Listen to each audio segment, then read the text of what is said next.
ये तो आप जानते ही हैं कि भारत के 2 प्रधानमंत्रियों ने अपने कार्यकाल में एक परमाणु बम का परीक्षण किया है। इसमें श्रीमती इंदिरा गांधी ने पहला परमाणु परीक्षण 18 मई 1974 को किया और दूसरा परमाणु परीक्षण 11 मई से 13 मई के बीच प्रधानमंत्री अटल बिहारी वाजपेयी के नेतृत्व में किया गया।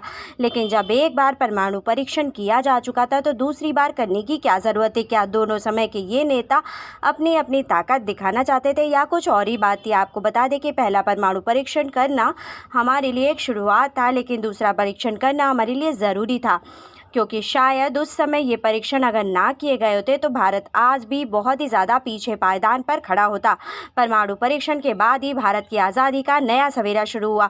उस समय 5 देश यानी कि चीन, अमेरिका, रूस, ब्रिटेन और फ्रांस ही ऐसे देश थे जिनके पास परमाणु हथियार थे। इन 5 देशों के अलावा किसी भी देश को ना तो परमाणु हथियार बनाने की परमिशन थी और ना ही इसके टेस्टिंग करने की, लेकिन भारत ने इन देशों की आंखों में धूल झोंक कर ये कारनामा कर दिखाया। और ये सब हुआ देश को आज़ादी मिलने के सिर्फ 27 सालों के बाद। लेकिन उस वक्त भारत के पास न्यूक्लियर हथियार बनाने के लिए ना तो फंड्स थे और ना ही अमेरिका जैसे परमाणु संपन्न देशों की अनुमति। फिर कैसे भारत ने अपना पहला परमाणु परीक्षण किया और साथ ही वैज्ञानिकों ने इस परीक्षण के लिए आखिर पोखरण को ही क्यों चुना? हेलो एवरीवन, मैं आकृति अग्रवाल आज आपके सामने एक नया वीडियो लेकर उपस्थित हूं। अपने आज के वीडियो में हम जानेंगे भारत के ऐतिहासिक परमाणु परीक्षण स्माइलिंग बुद्धा की पूरी कहानी के बारे में। तो चलिए बिना देर किए वीडियो को शुरू करते हैं और जानते इस बारे में डिटेल में। कहानी की शुरुआत होती है द्वितीय विश्व युद्ध से, जब अमेरिका ने जापान पर पहली बार परमाणु हमला किया और मौत के इस तांडव में हिरोशिमा और नागासाकी दोनों शहर पूरी तरह से तबाह हो गए। करीब 2.5 लाख लोग मारे गए। इसलिए इस हमले के सिर्फ एक हफ्ते बाद ही जापान ने अपने हथियार फेंक दिए और अलायंस देश द्वितीय विश्व युद्ध जीत गए। यही तो पल था जब दुनिया ने न्यूक्लियर पावर की अहमियत को समझा था। हालांकि दूसरी तरफ हमारा भारत आज़ादी की लड़ाई लड़ रहा था, लेकिन हमारे इतिहास के महान वैज्ञानिक डॉक्टर होमी जहांगीर भाभा के न्यूक्लियर रिसर्च पर काम करने की शुरुआत हो चुकी थी और जनवरी 1954 में उन्होंने भाभा एटॉमिक रिसर्च सेंटर की स्थापना भी कर ली थी। लेकिन अब भी सरकार उन्हें परमाणु बम बनाने की अनुमति नहीं दे रही थी। मगर धीरे धीरे हालात बिगड़ने लगे। एक तरफ पाकिस्तान के साथ लगातार बॉर्डर टेंशन बढ़ती जा रही थी, वहीं दूसरी तरफ साल 1962 में चीन भारत पर हमला कर देता है, जिससे भारत की हार हो जाती है और 2 साल बाद ही चीन अपना न्यूक्लियर टेस्ट सफलतापूर्वक कर भी लेता है। अब भारत इस हार से पूरी तरह उभर भी नहीं पाया था कि 1965 में और 1971 में पाकिस्तान भारत पर हमला कर देता है।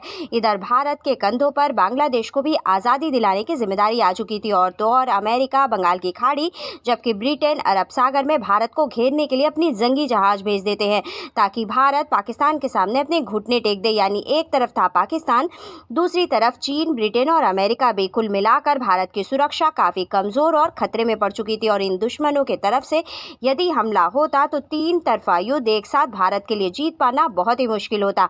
यही वो समय था जब प्राइम मिनिस्टर इंदिरा गांधी ने भारतीय वैज्ञानिकों को न्यूक्लियर टेस्ट करने के लिए हरी झंडी दिखा दी। हालांकि अब डॉक्टर भाभा इस मिशन की कमान संभालने के लिए मौजूद नहीं थे, क्योंकि 1966 में एक प्लेन क्रैश में उनकी मौत हो चुकी थी। लेकिन उनकी विरासत को आगे बढ़ाते हुए मिशन की कमान संभाली राजा रमन्ना ने, जिन्होंने इंदिरा गांधी के कहने पर 1966 से ही सीक्रेटली न्यूक्लियर प्रोग्राम की तैयारी शुरू कर दी। आपको बता दें कि सन 1972 में जब इस प्रोग्राम की शुरुआत हुई तो सबसे पहले सवाल यही उठा कि टेस्टिंग के लिए प्लूटोनियम कहाँ से आएगा। उस समय जितना प्लूटोनियम बचा था वो पूर्णिमा न्यूक्लियर रिएक्टर में काम आ रहा था। इसी के चलते जनवरी 1973 में राजा रमन्ना ने पूर्णिमा को शट डाउन करने का आदेश दे दिया ताकि वहां से प्लूटोनियम लेकर परमाणु परीक्षण किया जा सके। प्लूटोनियम का बंदोबस्त होने के बाद वैज्ञानिकों के पास दूसरी सबसे बड़ी चुनौती थी न्यूट्रॉन रिएक्टर बनाना। ये परमाणु बम का वो हिस्सा था जिसे बनाने में अमेरिका के भी पसीने छूट गए थे।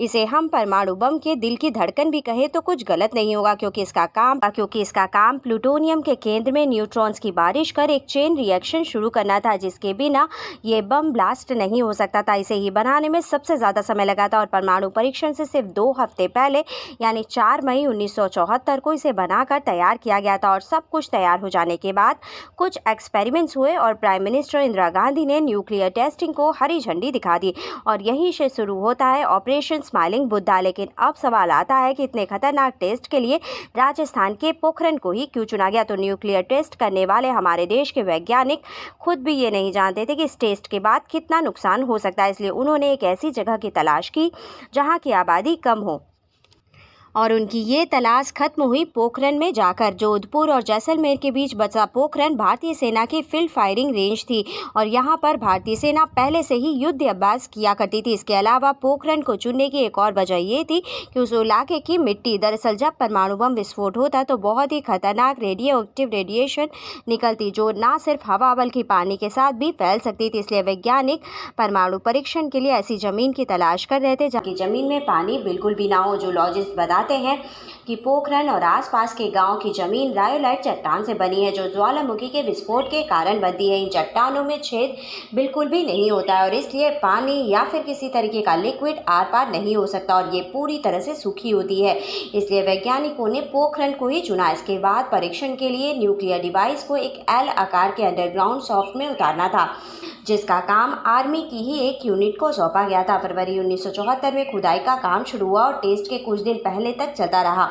अब सॉफ्ट खुद जाने के बाद न्यूक्लियर बम को मुंबई के भाभा एटॉमिक रिसर्च सेंटर से पोखरण तक ले जाया गया।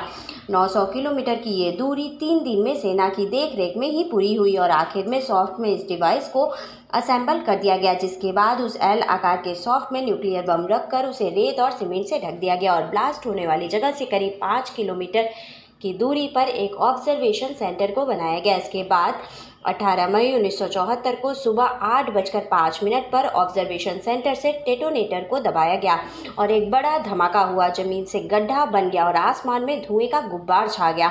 इसके साथ ही भारत दुनिया का वो पहला देश बन गया जिसने यूनाइटेड नेशन सिक्योरिटी काउंसिल के 5 सदस्य यानी कि अमेरिका, फ्रांस, चीन, रूस और ब्रिटेन के बाद अपना न्यूक्लियर टेस्ट किया था।